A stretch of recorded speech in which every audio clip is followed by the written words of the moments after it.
Hello, folks. This is Andrew Gilmore with another episode of Mostly Movies, Maybe Music. And my guest today is someone that a lot of you out there probably know. His name is Ben Modell. And Ben, if you haven't seen him before, he is a musician who specializes in playing music for silent films. So if you've ever been to a theater and seen a silent film screening, you've probably seen Ben perform somewhere. And I've seen him perform and met him several times. And I should mention, he's also a podcaster. He has the Silent Film Music Podcast, which you can find online. He's also a producer. He has a production company, Undercrank Productions, which puts out DVDs of various interesting, forgotten silent films. And he's also a writer. I have his book here, The Silent Film Universe, which came out last year. And I would recommend that if you want to really look into the things that make silent films a unique medium. And Ben goes into all kinds of details on that.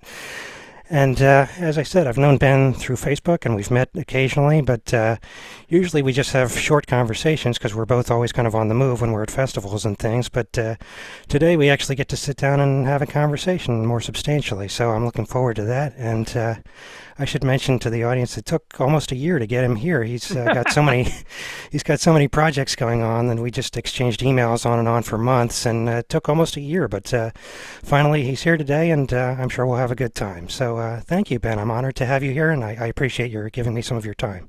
Oh, thanks so much for having me on. Sorry it took a while, but yeah, between my workload and travel and performances and getting the living room together, and so I've gotten an on-camera setup Yeah, ready to go, and I'm so glad to be here today.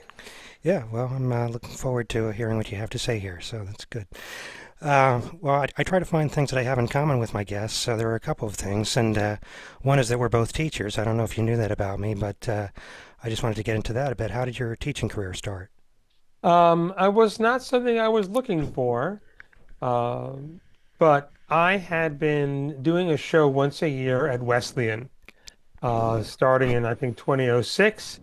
And Janine Basinger, who started and ran the film department until she retired a few years ago, she and her husband John were in attendance at the show, and she came to the screenings I did every year. And at some point, I got a call from Scott Higgins, who is now the department chair. I forget the exact wording of the title, but for a while it was Scott and Janine. And Scott contacted me and said that they wanted me to create and teach a course on silent film for the film studies department at Wesleyan. Um, and that's kind of fell into my lap that way. It wasn't something I was looking to do. Um, More recently, when I visited Janine, I asked her, "What makes you think?" Because I don't have a degree in teaching and whatever. And I said, "What made you think this was going to work?" And she knew. She said she knew right from the first time she saw me get up and introduce a film and do it in Q&A that I would be able to pull this off. So Sure, you have the knowledge, obviously. I guess so. I'd done a lot of answering questions and putting things into a context as part of a film introduction, which is usually 10, 15 minutes tops, Right. and a Q&A. But teaching is very different, and it's taken me several years to get the hang of it. But I wanted to honor their idea that I could do this and that they wanted me to create the course. This was something that was not part of the curriculum, although silent film is occasionally shown in some of the classes. They wanted me to do this. So this is my 11th year, and next year will be my 12th of teaching a Great. course it's not a music class. Often people ask me that's what I teach, and they assuming that that's what it is. Um, it is a course on silent film itself and on the visual storytelling language. Everything we see is projected digitally. We always have one film that we show on film, and I accompany absolutely everything Hmm. on an acoustic piano. This was something Janine felt was very important. So uh, students in my course in Wesleyan are getting the full experience. We get a nice theater, nice big screen, live musical accompaniment. So they're really getting the full treatment. Yeah. What do you teach? I do three film classes a year on different subjects, but it's film history in general, and then different things within that. So I've done Preston Sturges, and I've done horror movies. I've done pre-code, various things like that, Mm. and I've done some Uh, silent stuff as well. Great. Yeah, I've actually been doing that for 17 years, so I've got you beat there. Fantastic. Yeah. And where do you teach? I actually teach from my living room at home. That's how it turned out because Ah. I started out teaching somewhere else and the video equipment crapped out on me. And luckily, I was 10 minutes away from home and I only had 3 students at the time. So I thought, hey, just bring the guys home to my living room and I'll teach there. And I've just been doing it there ever since. And we order pizza every week and people sit on our couch and eat pizza and watch old movies. That's terrific. That's the way a lot of people uh, are introduced to classic films, is coming over to his friend's house and sit around and watch it and talk about it. That's great.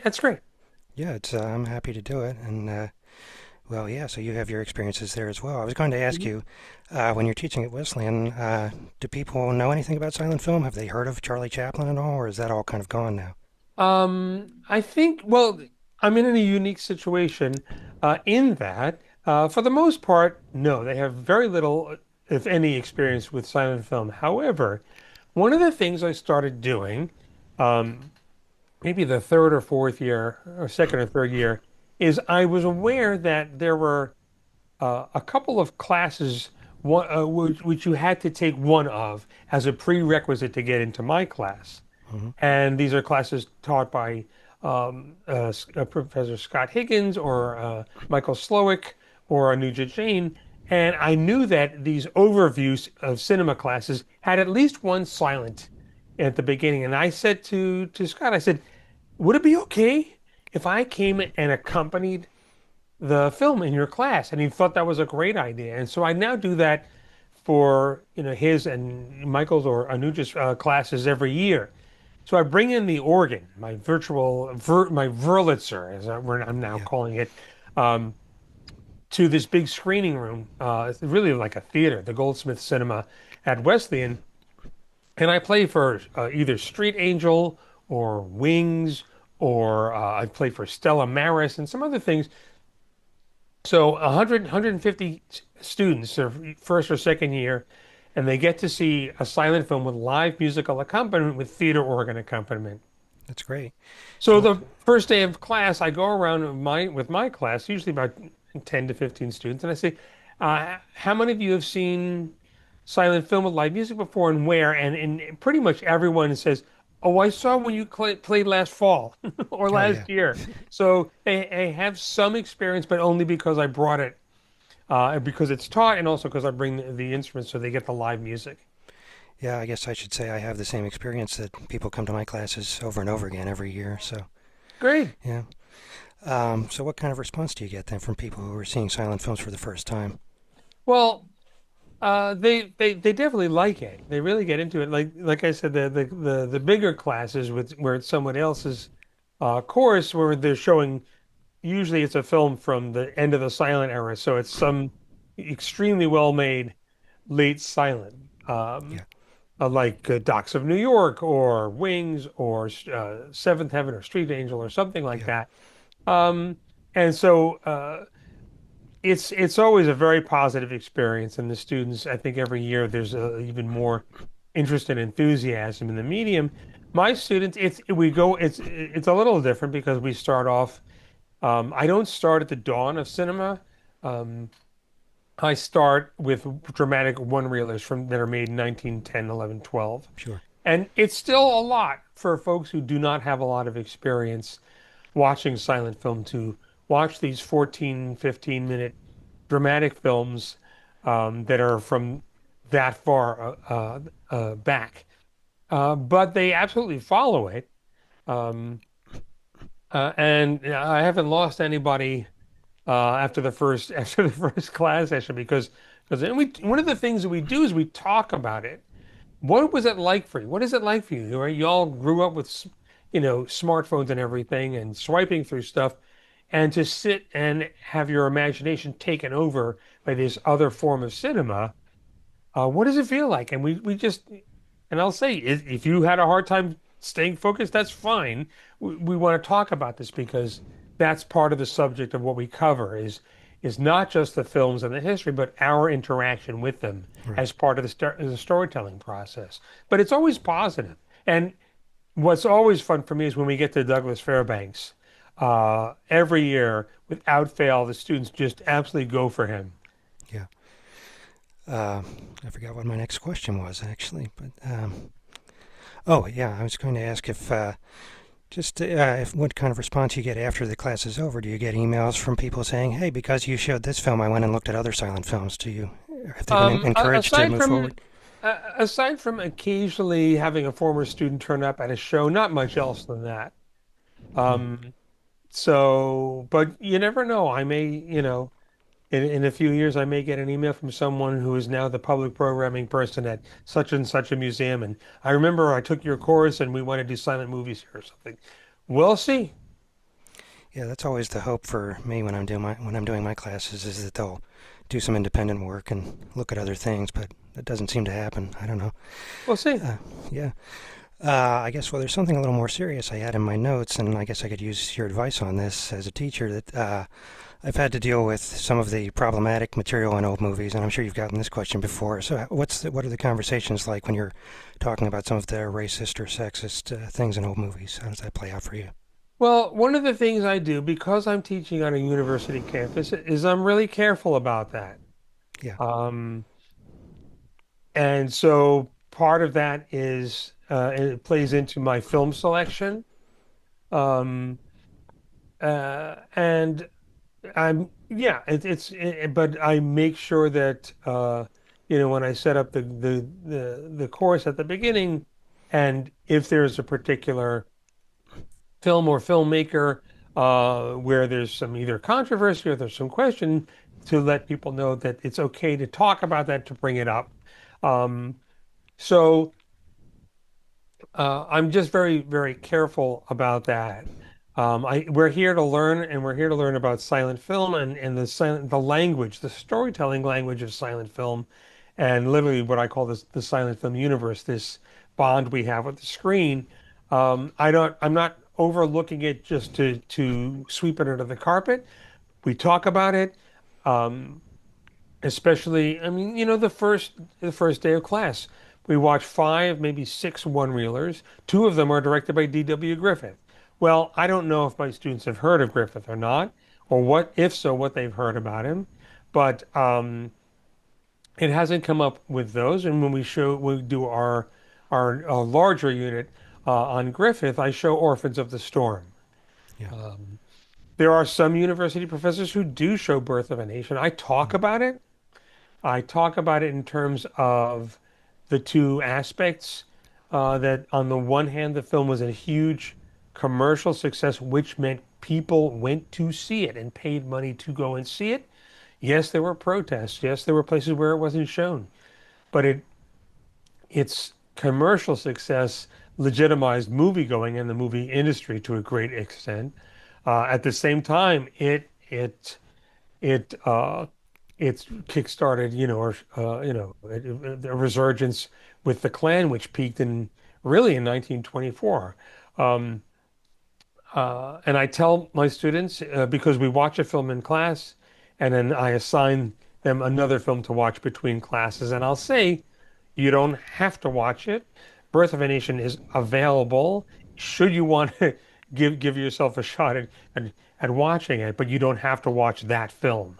But it's right. there. And I think I've only had one student who pretty much got about halfway through the first half and then had just it was too uncomfortable Yeah, for them. So I we have uh, the beginning of the first class. I talk a little bit about this, that we are watching films that depict a culture from 110 years ago. Things were different, and I'm not, you know, saying this is great, but it is what it is. It was what it was. Um, and if it needs to be, if anything needs to be discussed, we can talk about it. We do see films directed by women and African Americans. Well, there's really just one, is Oscar Micheaux. So, and then the students have already seen Within Our Gates as part of one of their prerequisite courses. So I show them Body and Soul. And then for Lois Weber, I show one of my favorites of hers, which is Shoes. Yeah. It's a great film. The first week of class, we show and we watch Alice Guy Blaché and Alice Guy Blaché short. I assign them to watch Suspense. So it I try to be sensitive about it, and welcome any kind of feedback or discussion. But I don't deliberately show something that is going to be upsetting for people. Right. It's not really necessary. There's other stuff that can be shown. So, for instance, when I was crafting the curriculum, I needed to cover Griffith because of his contribution, various contributions to cinema.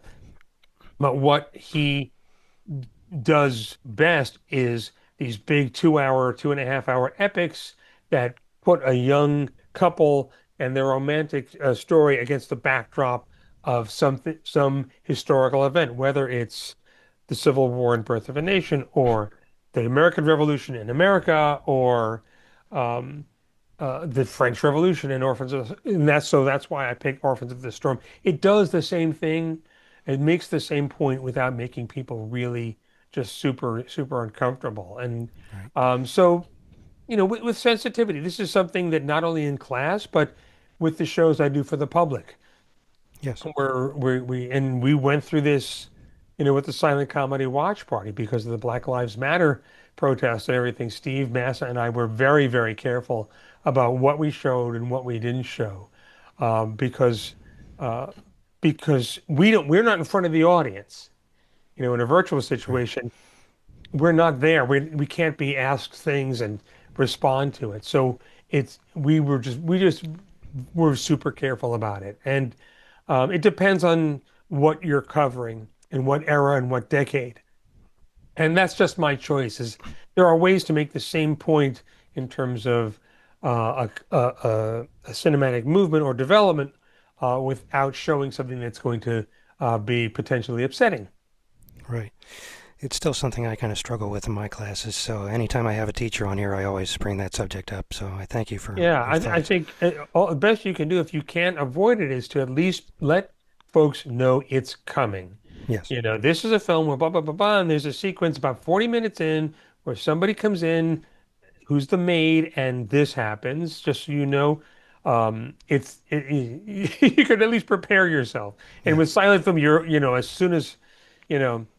Especially with comedy shorts from the mid 20s, as soon as you see an African American person, you just grab the Right. armrest, like, oh, what's it going to be this time? So, yeah, there is no one right answer. Yeah. So you have to tread lightly and find a way to be careful and be because these films are meant to entertain. Yeah. Well, I'm going to jump topics because I know we're a little pressed for time, but Okay. there's something else that we have in common, which is that we're both former improv comedians, and Okay. I found that out when I was doing research, and Mhm. I haven't heard that much about that part of your career. So tell me something about that.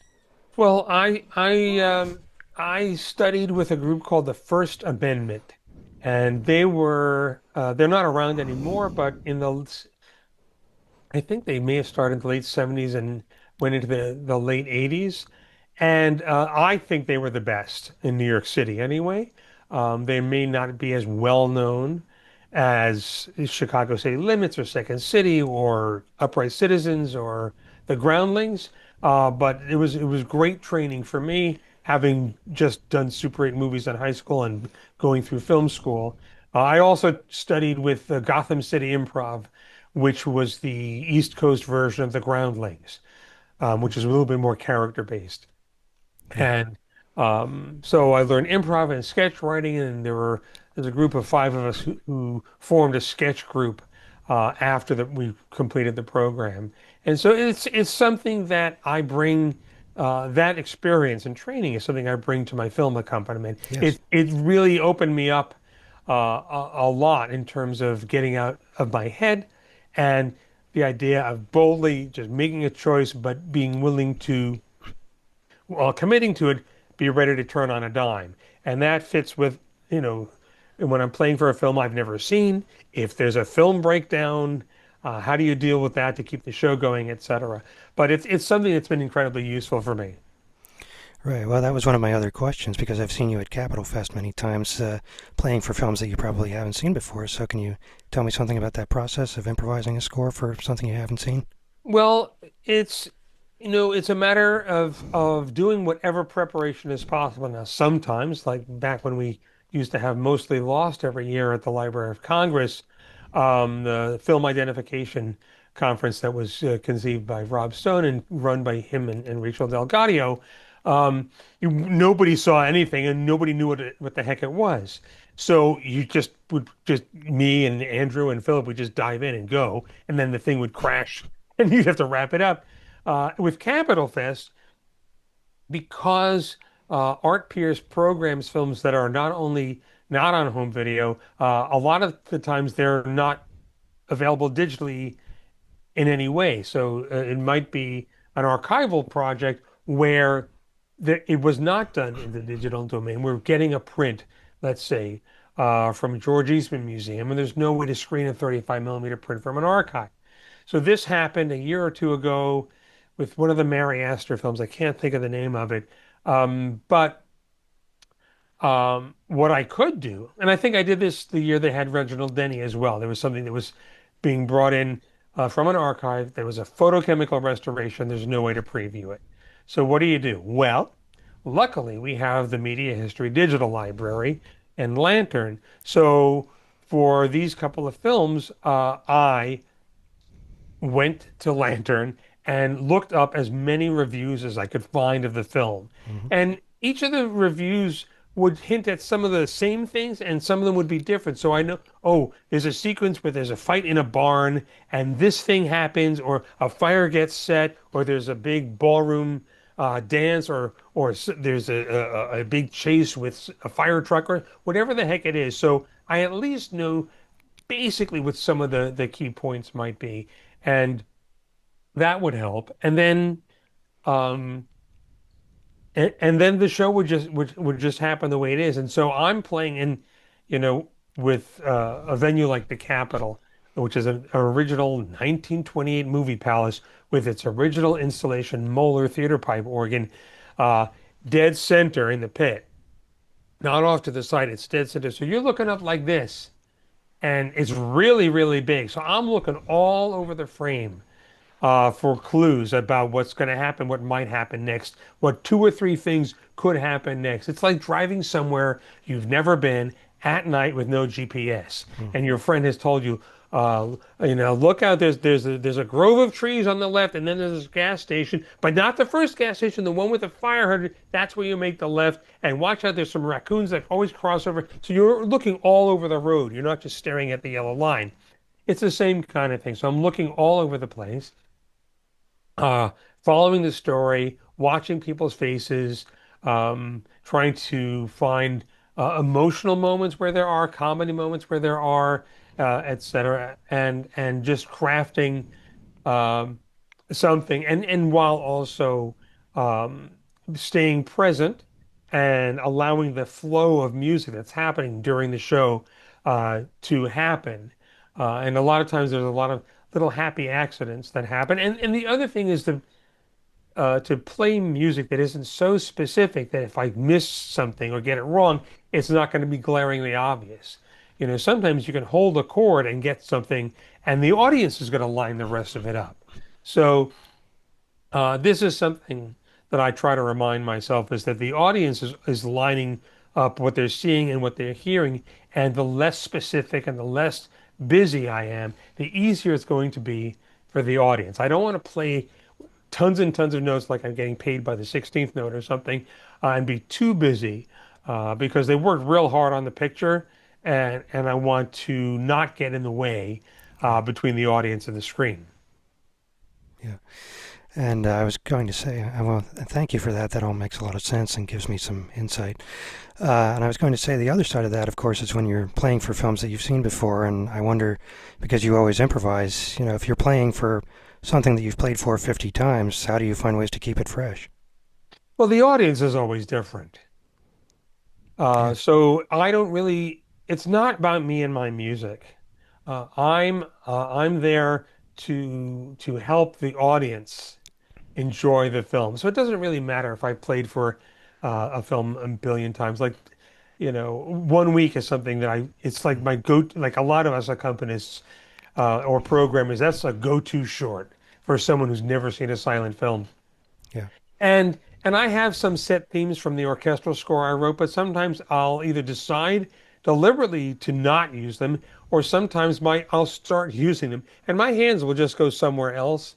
Um, so it's always fresh. It's always fresh for me. If I have to play for the same film 3 times in the same day, it might be a little different. But because I play for the number of shows I play every month, and there's recordings on top of that.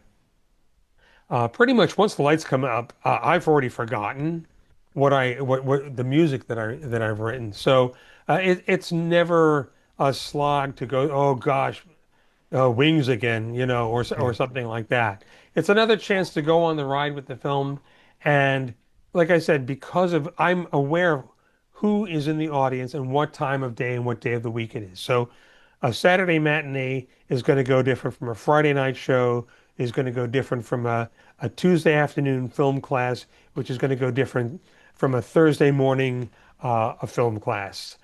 So the vibe is always a little different. So it's really I'm trying to not only score the film, but I'm scoring the audience or helping the audience with the score the way I'm playing it at that show. Yeah. And another thing I had in mind here was just how do you keep playing for an hour and a half or 2 hours? I mean, that must be exhausting. I'm sure you I get haven't this done, question a lot, but yeah, don't your hands get tired? Was that the original score? And how'd you get started? The three ones I could just, go on autopilot to answer. oh, I take it back then. No, no, I'm just saying that it's so it's a point like when people come to like the Silent Clowns film series, which is a monthly series that I conceived of and started 29 years ago. Sometimes there'll be somebody new who will ask, "Oh, was that the original score?" And you'll hear 8 people chuckle because they've heard me answer it a bunch of times. I'm actually not sure how I do it. It's I think the one thing that's more draining uh, for me isn't the length, but if the piano, let's say, usually it's a piano, is not in great shape, it's a little harder physically if you're playing it upright or a spinet for the big parade. It's a lot more work than playing Hmm. a Steinway 9 foot concert D for our hospitality. That's and I'm not really sure. I get into the flow, and I'm like I said, I'm serving the film. When the lights go off, I'm working for Fairbanks or Griffith or Eisenstein or Lois Weber or whoever it is. And so, in my mind, until the show ends, I don't mean when the lights come up, because if there's a breakdown, the lights come up while somebody's rethreading, the show is still going as far as I'm Right. concerned, and I will keep playing. I'll look up at the booth and I'll tell the audience, okay, they're rethreading. Uh, okay, I think or whatever, just to keep the momentum of the show going. Right. I've seen you I do that. learned I learned that from Lee Irwin used to do that. He told me, Lee Irwin, uh, for your viewers who aren't familiar, Lee Irwin was one of those organists from the 1920s who was still working in the 1990s and 2000s, like Gaylord Carter, Rosario, Bob Vaughn, oh, his name just Murray, and there's a bunch of them, and Lee said that that's what he would do if the bulb broke or the film broke, he would just keep playing because the show wasn't over.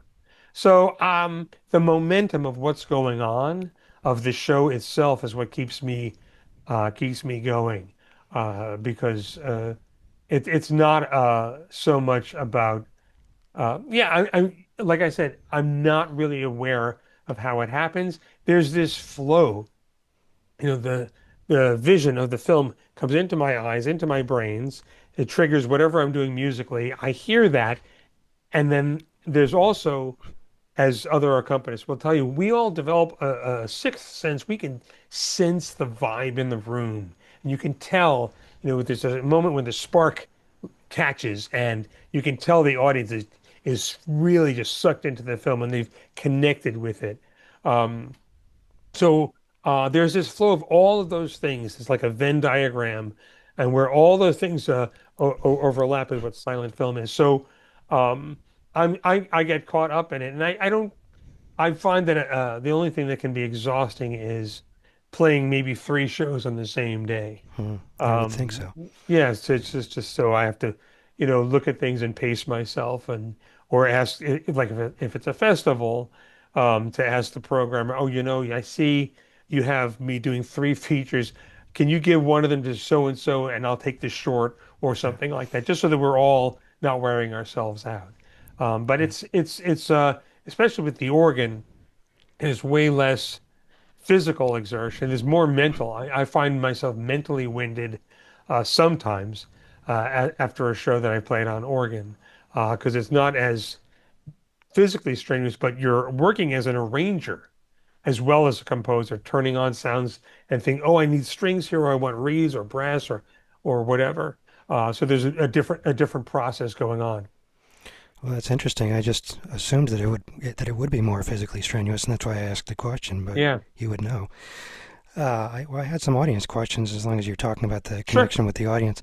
Well, I was thinking that you know that if you're playing for Chaplin or Keaton or Lloyd, that those are the crowd pleasers. But I'm wondering if it's a different reaction if you're showing Raymond Griffith or Langdon or something like that. Is there a difference?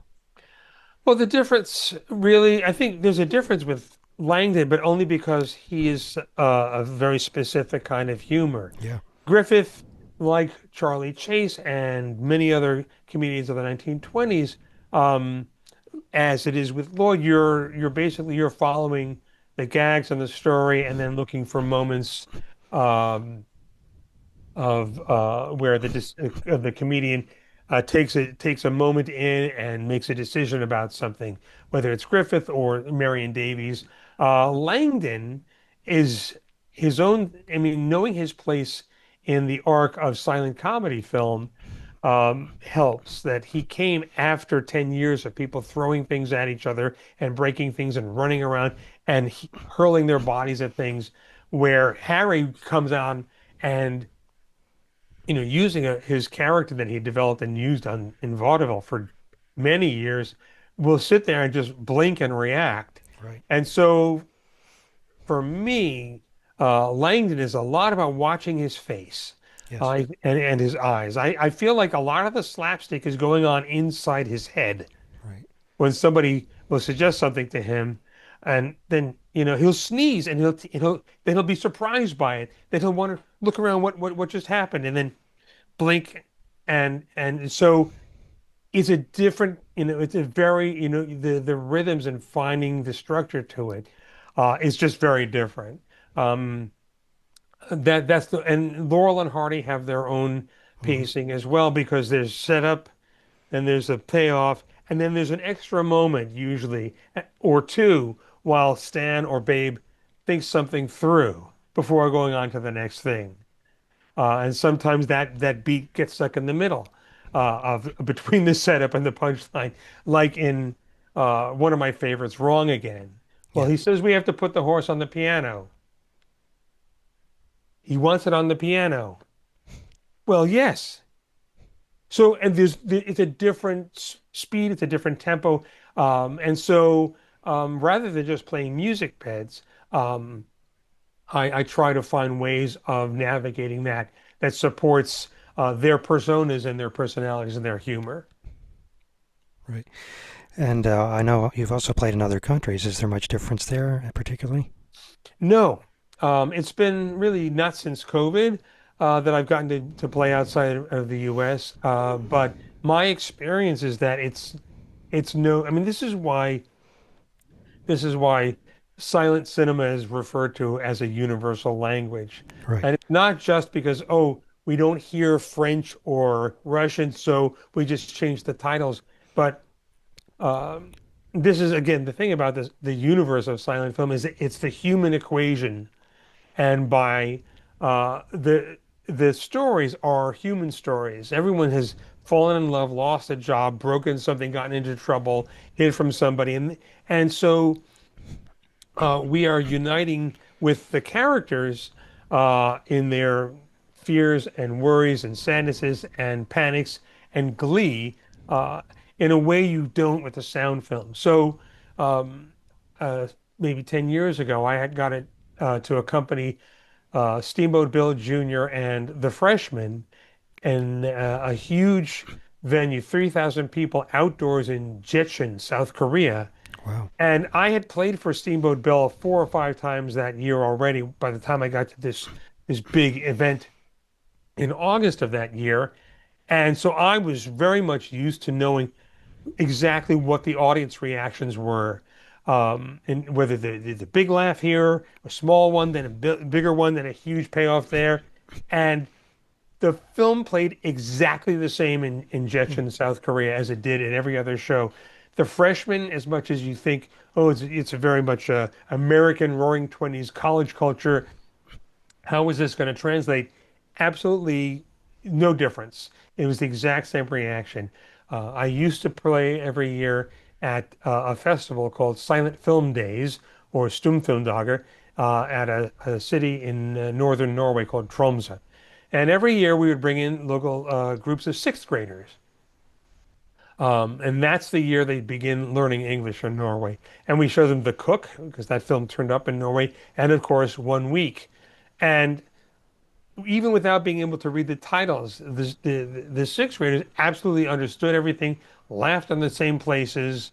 There's actually as much as you think it's going to be a harder uh, way to translate from one thing to another, it's much easier. It's the same thing. We can watch Pudovkin films and Eisenstein films and films from the Czech Republic or France or Italy and still follow the stories.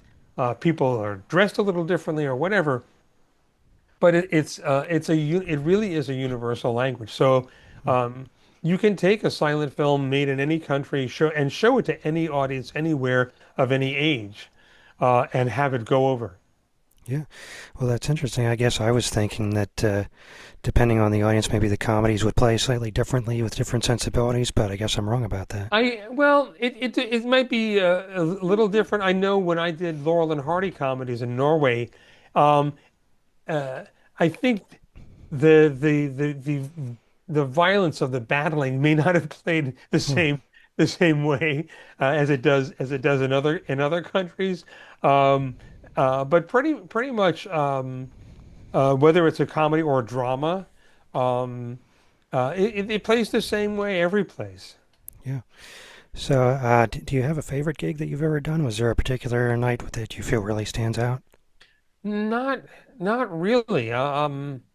It's always fun to get to play in a vintage movie house, Sure. whether it's the Capitol Theater in Rome or the two shows I have in the Adirondacks every summer at the Strand in Schroon Lake and at the Adirondack State Theater in Tupper Lake. The State Theater is a 1914 movie house, and the Strand was opened in 1921.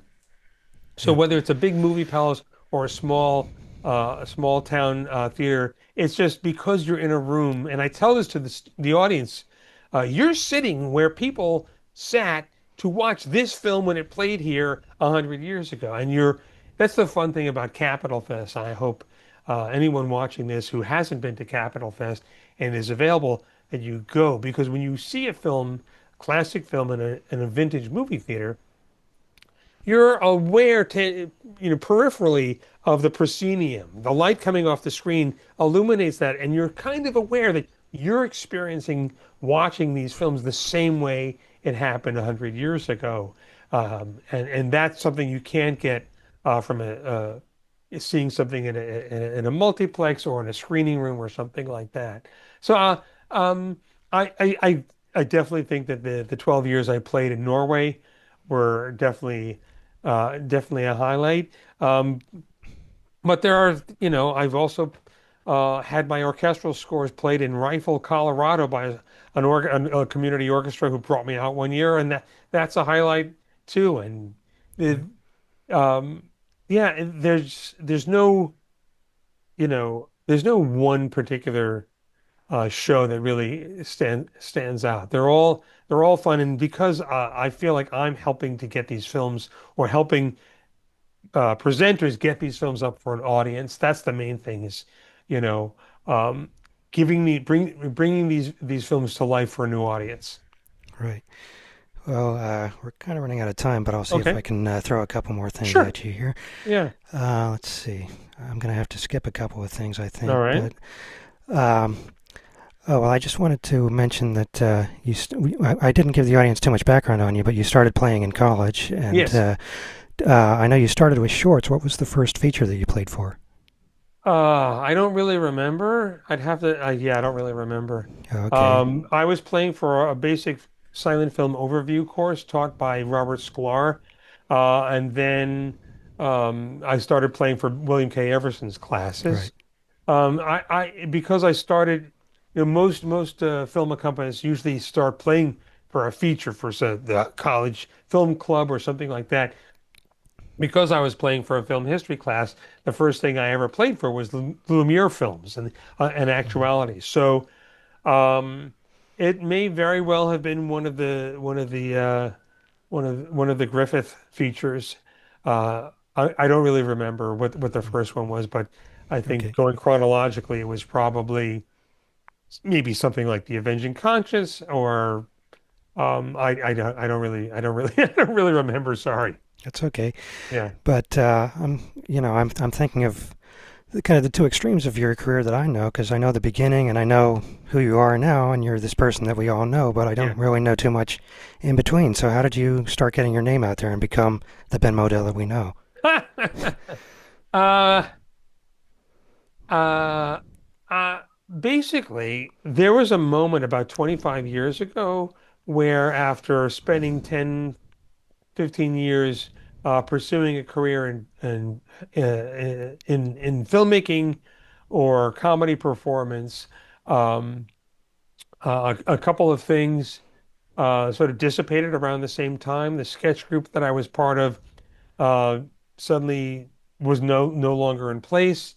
A friend of mine whose stand-up act I had turned into a no-budget independent feature film called The Puerto Rican Mambo, and then parenthesis, not a musical, which got released, ran for a few weeks. We got a lot of good reviews. We got two thumbs up from Siskel and Ebert, and then it closed.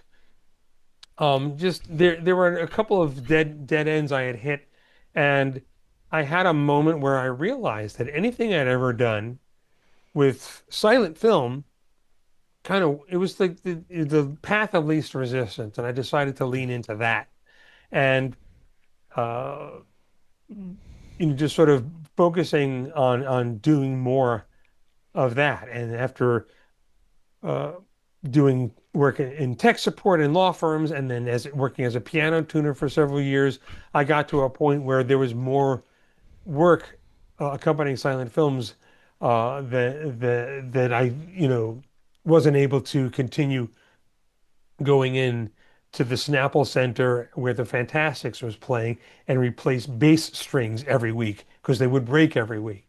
And it just gradually, very slowly snowballed into quote unquote what I do. And a lot of it is comes from um, going into anything in the arts where instead of thinking, oh, they'll never do this. How is that going to happen? I don't know. To say, I don't know. Let's see what happens, and try to just assume things are going to start by assuming something may happen, and then move forward.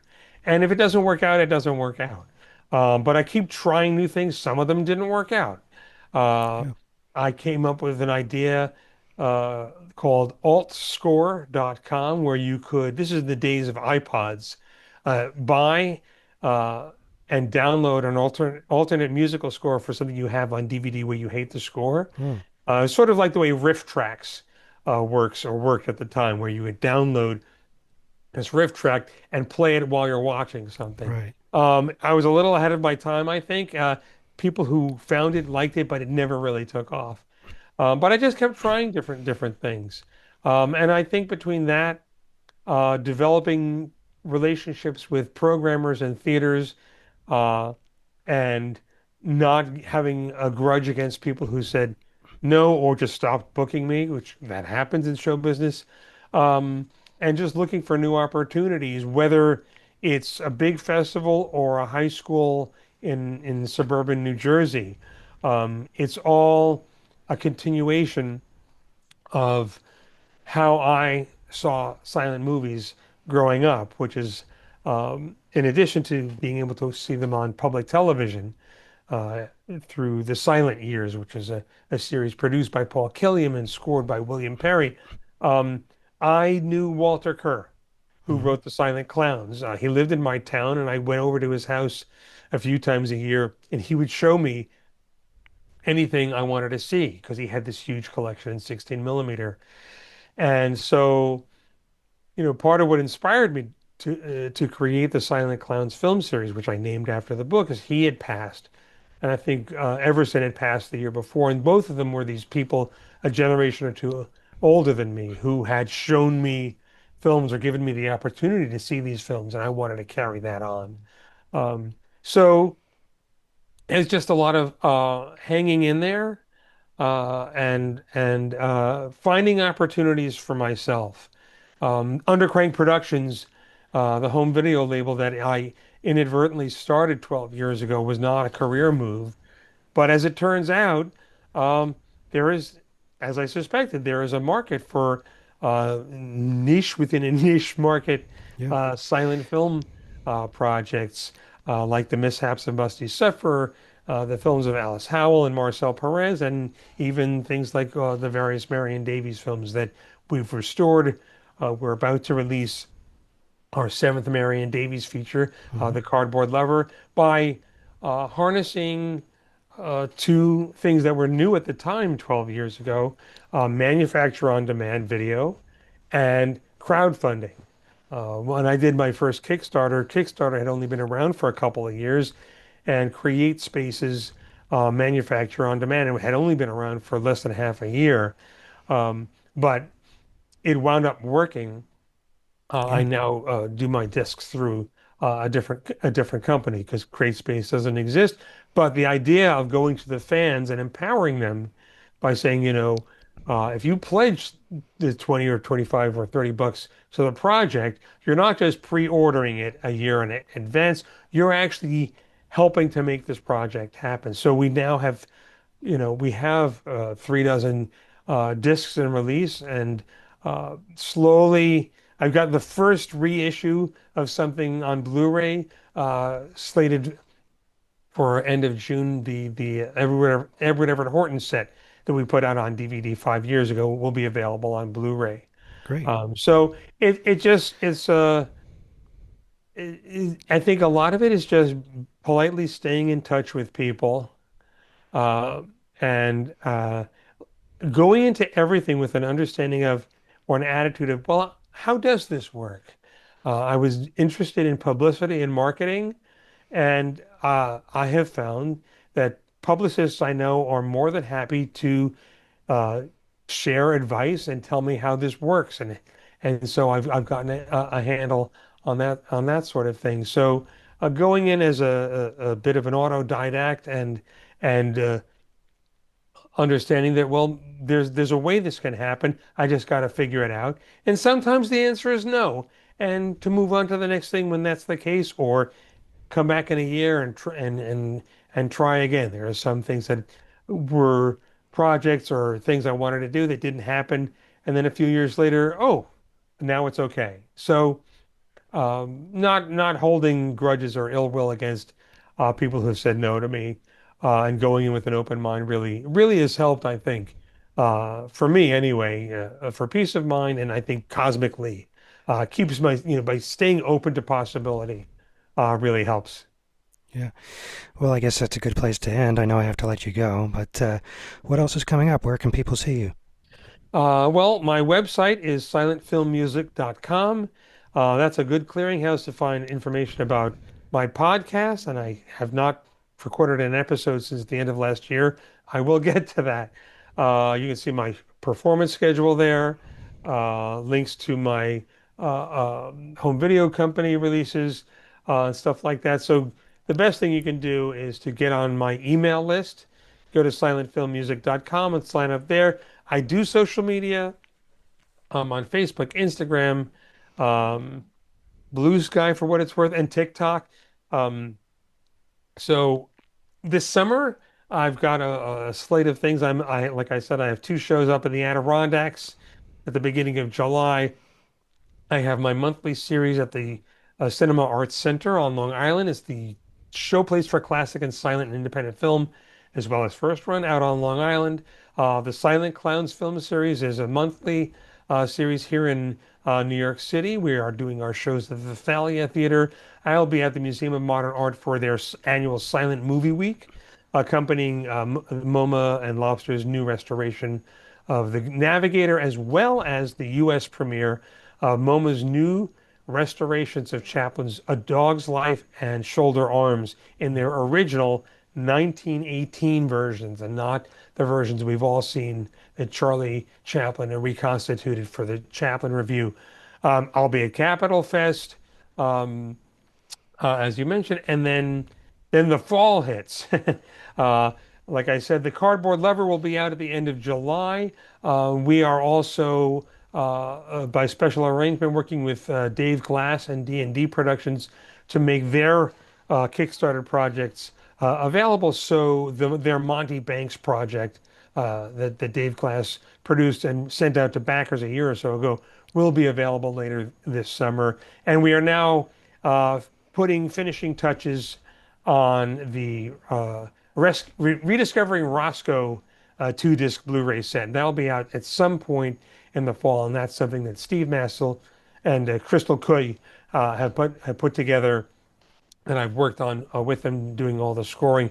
It's two discs of rare Arbuckle material, and we have a few projects that I can't talk about. It's too early. I've learned not to announce things that I'm going to do until they're totally 112% set, because things come up and I don't like having to backpedal on social media. So we have a few things in the hopper for later this year and for 2027. But I'm uh, follow me on social and but most importantly, get on my email list to find out where I'm popping up near you. Um, and if you have an opportunity to go see a silent film in a theater with live music and other people, go. And I sincerely hope to see a lot of folks who are watching this at Capitol Fest in August. Yeah, I always talk on my show about how important it is to keep film history alive, and you're certainly doing that. So, Doing my uh, darndest. yeah. Well, thank you, Ben. It's been a pleasure to talk to you, and I'll see you at Capitol Fest. Thank you very much. I'll see you in Rome. Yeah, All right. thank you, Ben. Bye.